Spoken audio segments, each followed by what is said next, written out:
მოგესალმებით, ვიწყებთ გადაცემას ძიმეკასთან. დღეს ჩვენი სტუმარია მუსიკოსი სოფი ვილი. როგორ ახარ სოფი? კარგად, შენ როგორ ხარ? კარგად, მადლობა. ვილი შენი გვარის დაბოლოებაა, ხო? კი, ესე ვარ ხუციშვილი. და იმიტომ გადავწყვიტე ვილი, რომ ხუციშვილი ძალიან რთული გამოსათქმელია სხვებისთვის, ანუ ზოგჯერ იყო ქუციშვილი, კუციშვილი და რაღაც ეს არ მომწონდა და გადავწყვიტე მომეშორებინა, გამეადვილებინა. გასაგებია. რა ხდება ახალი შენ კარიერაში? ეს როდის დაიწყე სიმღერა და როგორ განვითარდა? დავიწყე ალბათ 3 წლის ასაკში მუსიკის მოსმენა მამასთან ერთად, იმიტომ რომ გქონდა ძალიან დიდი კოლექცია ვინილების. Beatles, Cure, გრებენშიკოვი, მაშინა ვრემენი, სხვადასხვა. და პლუს კიდე კონსერვატორიის წინ ცხოვრობდით და ესეც დაემატა ამ ყველაფერს. მე შევედი 5 წლის ასაკში 10 წლეთში ფორტეპიანოზე.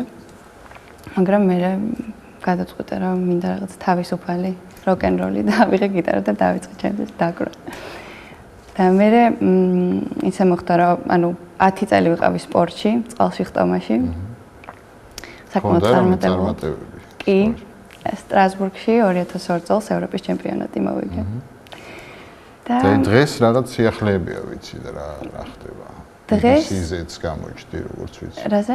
ხო, BBC-ზე, ანუ BBC-ზე გამოჩდი, იმიტომ რომ KCRW არის ესეთი რადიო კალიფორნიაში.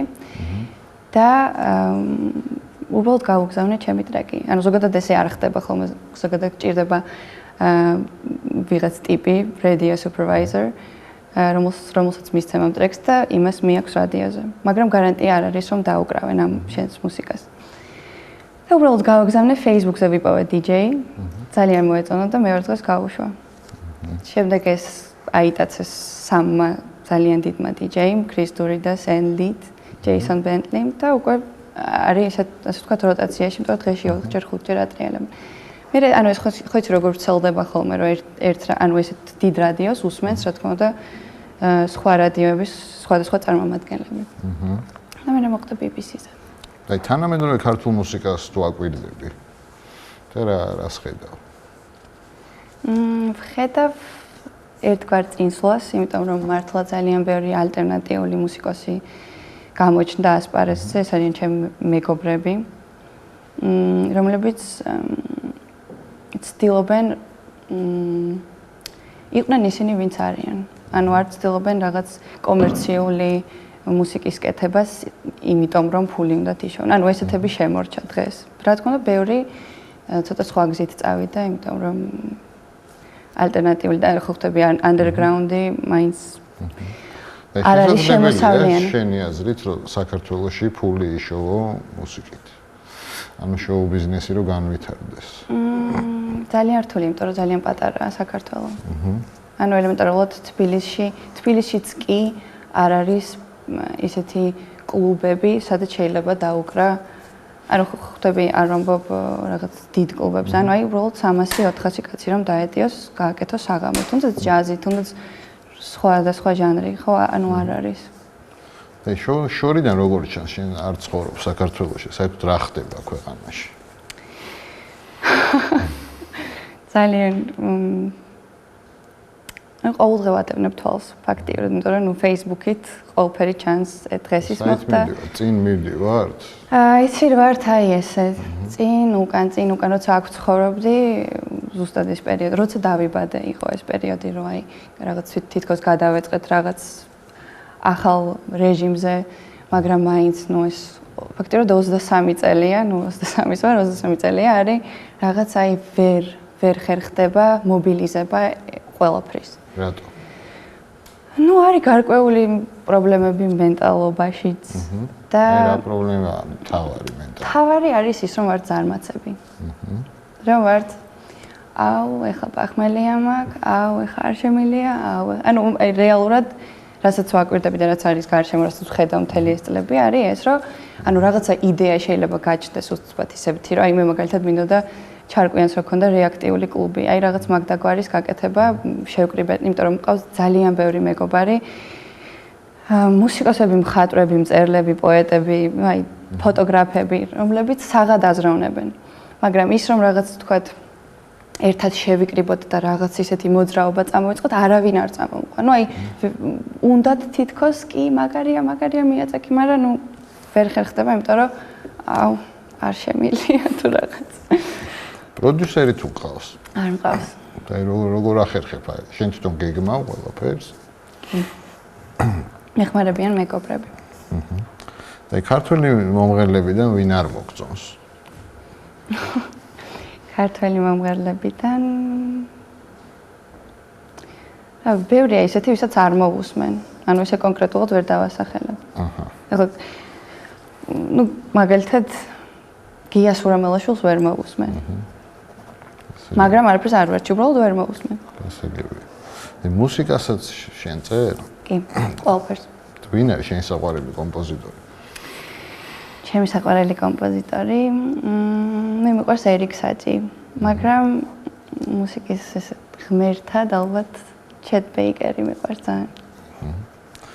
თანამედროვეებიდან ტომ იორკი. ტომ იორკი.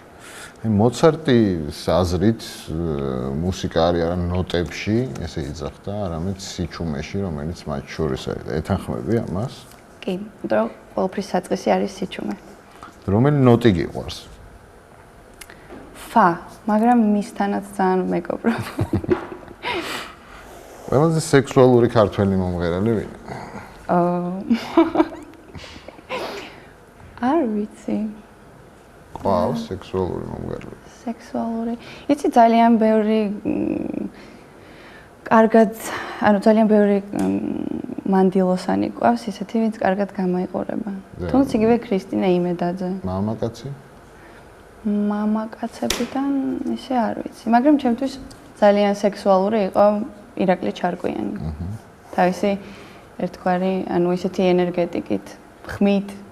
ანუ შენთვის სექსუალურობა გამოიხატება უფრო ენერგეტიკაში და შინაგან სამყაროში. რა თქმა უნდა. სულში შველი გამოხვიდა, მაგრამ არაფერი არ იყოს, ანუ რომელი ემოცია გჭირდება შენ, რომ კონცერტი გამოგივიდეს კარგი? როგორ ხასიათზე უნდა იყო? აი, არასოდეს არ ვიცი რამელის კონცერტზე. და ამიტომ არც ვცდილობ ხოლმე რომ მოვემზადო, იმიტომ რომ მართლა არ იცი როგორი ენერგეტიკა ტრიალებს თვითონ დარბაზში, როგორი ხალხი მოვიდა. და ამიტომ პირველი ბგერიდან პირველი წუთიდან ვცდილობ რომ მივყვე ამ დინებას, ანუ როგორც გამოვა და არც არასოდეს არ ვემზადები, აი ხლა ის უნდა ვთქვა, ახლა ის უნდა ვთქვა, ანუ ყველაფერი მოდის თავისით. აკვირდები ხოლმე აი სიმღერის დროს დარბაზში რა ხდება? კი. რამე სასაცილო დაგინახავს? არა, სასაცილო ის იყო, რომ კიევში აი ნოემბერში გქონდა კონცერტი და დავაკვირდი იმას, რომ იყო ალბათ ერთი 5 ბავშვი, პატარები ალბათ 7-8 წლის და ესე იგი ისეთ ეკავდნენ ამ მუსიკაზე, რომ ნუ მიკვირდა, იმიტომ რომ ნუ აღარ არის ესეთი საძიგძიგო მუსიკას არ ვუკრავ, მაგრამ ძალიან უხაროდათ და ნუ ყვავილებით და ძალიან სასიამოვნო იყო. ყველაზე წარმატებული ქართველი ვინ არის შენთვის? გია ყანჩელი. რო გაირკვეს, რომ სხვა პლანეტაზე არის სიცოცხლე თუ წახვალ? არ ვიცი, ალბათ ჩავალ, ნახავ რა ხდება. და თუ მომეწონება.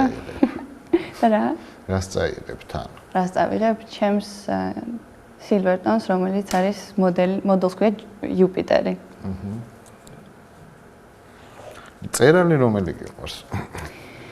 მწერალი მიყვარს Hemingway, Dostoevsky, ეხლა ვკითხულობ Steinbecks. ქართველი? ქართველი ილია, ვაჟა ძალიან მიყვარს.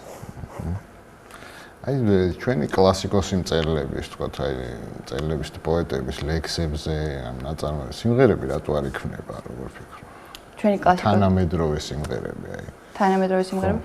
რატო იქნება? თუნდაც იქვე ნინო ქათამაძეც ხო იყენებს რაღაც. არა, მასიურად ვიტყვი, რატო არ ხდება ამ ინფორმაციის გადამუშავება, ასე ვთქვათ, მუსიკაში. იცი რა არის? მე მაგალითად აი ძალიან სწორად აღნიშნე, აი ამ მიმართულებით ვფიქრობ ახლა. ანუ ახლა რაც დავიწყე, იმიტომ რომ მართლა იმდენი სიბრძნე დევს ჩვენს ლიტერატურაში, რომ ან თუნდაც იგივე ხო, რასაც გასცემშენია, რაც არა დაკარგულია. ნუ და ეს რომ თქვათ გაიტანო საერთაშორისო არის, what you give is yours, what you don't is lost, ხო? ანუ უკვე რაღაც ხვანერად უყურებენ. ანუ მე ვთვლი რომ ძალიან მნიშვნელოვანია ჩვენი კულტურის, ასე ვთქვათ, საერთაშორისო ასპარეზზე გატანა, რომ ყველამ გაიგოს. აი ქართულ როკს რომელი პოეტის ლექსი მოუხდებოდა? ქართულ როკს. ვარჯალ გალაქტიონიც მოუხდებოდა, მაგრამ ვაჟა მოუხდებოდა? ვაჟა კი, ვაჟას ისეთი აქ რო კი, ალბათ ვაჟა უფრო მოუხდებოდა. ფილმზე თუ გიტირია როდისმე? კი, სულ ტირი ფილმზე. რომელ ფილმზე იტირე? ბოლოს ვიტირე, გადავარჩინოთ მისტერ ბენქსი. დისნეის ხშირად ტირი ხარ ხოლმე ფილმებზე? Happy End-ის დროსაც ვტირი. რომელი ქართველი პოლიტიკოს აკვირდები ქართულ პოლიტიკას? სიმართლე გითხრა, ისე ძალიან ჩაძიებული არ ვარ, მაგრამ კი რაღაცებს ვაკვირდები. განსაკუთრებით რომელი არ მოგწონს, რომელი გაღიზიანებს? რომელი არ მომწონს, ესე ვერ გეტყვი, რომელი არ მოგწონს მაშინ. რომელი მომწონს? აი ვისი იმედი გაქვს? ვისი სიმართლე გითხრა, ეხლა ისეთ იმაში ვარ, რა ქვია, ისეთ სტადიაში, რომ არც კი ვიცი ვინ არა ვისი იმედი არ გაქვს? ანუ ვის შეიძლება რომ მოусმინო. ანუ აი ეს არ ვიცი, ვის უნდა მოусმინო, იმიტომ რომ ერთი ამბობს იმას და მე არაკეთებს, მეორე ის გპირდება ყველაფერს გაგიკეთებთ, მაგრამ არაკეთებს და ნუ არ ვიცი. ანუ უფრო საქმით თუ გამოაჩინა რაღაცა, მაშინ რა თქმა უნდა. შენი მთავარი პრინციპი რა არის? რასაც არ დაარღვევ არასდროს. არ მიყვარს დაპირება და არ გაკეთება. ანუ თუ ვიცი რომ რაღაცის გამკეთებელი ვარ და თუ მინდა უბრალოდ ამის გაკეთება ვიღაცისთვის და შევპირდი, ყოველ ვარიანტში უნდა გავაკეთო. თუ არა, არა. პოლიტიკოსი არ გამოვა. თბილისი რისი ქალაქია? თბილისი? თბილისი არის კარგი კითხვა. კონტრასტების ქალაქია თბილისი. აი ბოლო აი ორი კონტრასტი მითხარი, კარგის და ცუდის. რომ ერთ ქუჩაზე შეიძლება იყოს რაღაც ძალიან fashion რესტორნები და კლუბები და ამბები და მეორე ქუჩის ბოლოს იყოს რაღაც მიზონძილი სახინკლე. რუსეთში თუ ქონია გასტროლები როდისმე? რუსეთში მქონია შარშან წინ კონცერტი. ორი. და შენთვის აი პოლიტიკა არ თამაშობს არანაირ როლს ამ დროს? აი, იცი, ახლა ისეთი სიტუაცია, რომ მაინც ვერიდები, იმიტომ რომ საერთოდ ძალიან ბევრ უკრაინელ ჯგუფს აუკრძალეს, თუნდაც ოკეანელზეს, თუნდაც Boombox, იქ კონცერტების ჩატარება. და თუნდაც ანუ ხუთების სოლიდარობის ამბავია, იმიტომ რომ თუ იმათ აუკრძალეს, შენ რატომ უნდა წახვიდე და რატომ უნდა იშოვო იქ ფული? ანუ არ წახვალე ეხლა რომ მოგიწევ. სანამ არ მოხდება ეს დიალოგი, ანუ მე ვთვლი რომ ყველაფერი არის მოგვარებადი. იმიტომ რომ რამდენი წელი თუ რაღაცნაირად ესე ვცხოვრობდით და თუ მეზობლები არიან, ყოველთვის შეიძლება დიალოგის მონახვა. და საჭიროა ზუსტად ის ადამიანი, ვინც მონახავს ამ დიალოგს. და რა თქმა უნდა, როცა ყველაფერი ჩაწყნარდება და დაალაგდება, რატომაც არ, იმიტომ ეს არის კულტურის გაცვლა. რომანტიკა რა არის შენთვის? რომანტიკა რაღაც ნოსტალგია, რაღაც ვიღაცა სულ გენატრება. გენატრება ეხა ვინ? კი, მეგობრები მენატრებიან, ვიცი, კიევში. სოციალში ძალიან ისეთი სამეგობრო წრე მყავს, ყველა არის სხვადასხვა წერტილში დედამიწის და ანუ ეს Facebook-ი და Skype-ი არის ერთადერთი წყარო, რითაც შეგვიძლია. ყველაზე რომანტიული სიმღერა რომელია? რომანტიული სიმღერა?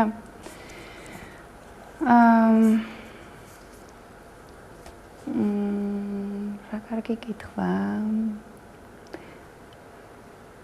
ალბათ Portishead's Give Me a Reason to Love You. ქართულ ბიჭებზე რა აზრის ხარ? ქართულ ბიჭებზე?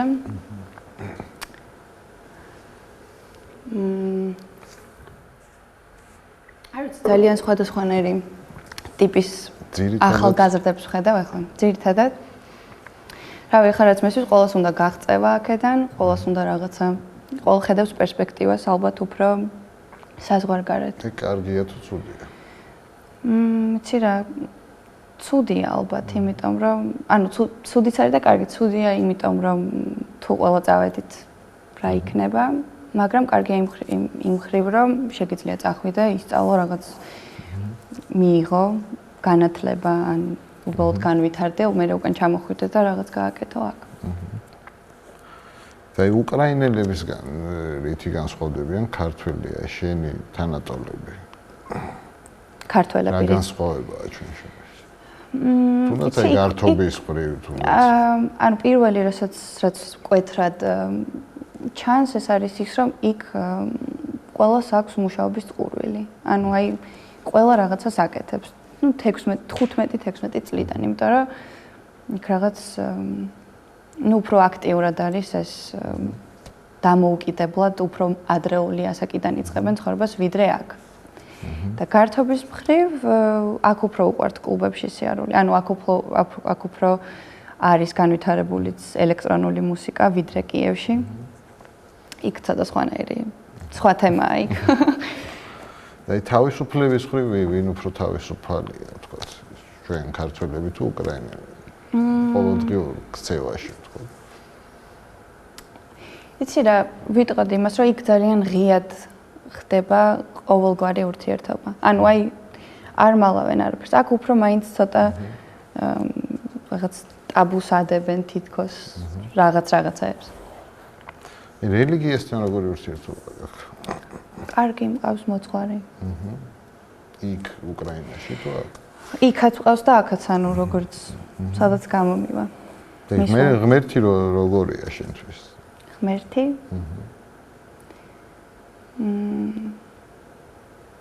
ღმერთი არის სიმშვიდე და ძალა ერთად.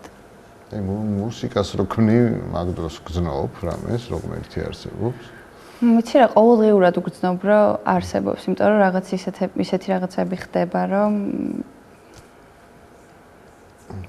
ვფიქრობ, რომ ანუ ეს რაღაცა უგრძნობ, ანუ ვერ აღწერ რაში და როგორ, მაგრამ ხდება ჩემ ცხოვრებაში ისეთი რამ, რაც მაფიქრებს ყოველ ჯერზე.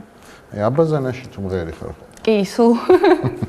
გაზღერი ხარ თუ გააჩნია როგორ? უფრო რაღაცა ისეთ souls ვაწები ხოლმე. საჭესთან? ვიცი რა, არ ვატარებ მანქანას. ეხლა ვაპირებ, რომ გავიხსენო. შენი აზრით, ქალმა რა არ უნდა გააკეთოს არასდროს? ქალმა? ჩემი აზრით, ქალმა უნდა შეინარჩუნოს ქალის სტატუსი. არ უნდა დაკარგოს ქალის. რას ნიშნავს ქალის სტატუსი? ნუ არ უნდა მოიქცეს რაღაც როგორც კაცი? იაფასიანად თუ როგორ თქვა. ანუ რაღაც მომენტებია ისეთი, რაც როცა ანუ ქალი რჩება ქალად, ხო, მაინც რომ იგივე ან აი კაცმა რა არ უნდა გააკეთოს? კაცმა? არ უნდა იღოროს. კაცმა უნდა წეს პატივი ქალის შეხედულებებსაც. შენ გენდერულ თანასწორობას ემხრობი? თუ მაინც ოჯახში კაცია მთავარი? არა, ვემხრობი. კი. აუცილებლად. რომელი მსახიობი კაცი მოგწონს გარეგნობით? Hugh Jackman. Hugh Jackman. ვის კონცერტზე წასვლაზე ოცნებობ? Tom York-ის. Tom York-ის. და ამ კონცერტზე რო გქონდეს ბილეთი Tom York-ის და Hugh Jackman-მა რო დაგპატიჟოს ვახშამზე სად წახვალ? Tom York-ის კონცერტზე. მაინც? კი. დიდი მადლობა ჩვენთან რომ მოხვედი წარმატებებს. მადლობა. გისურვებ. დიდი მადლობა თქვენ.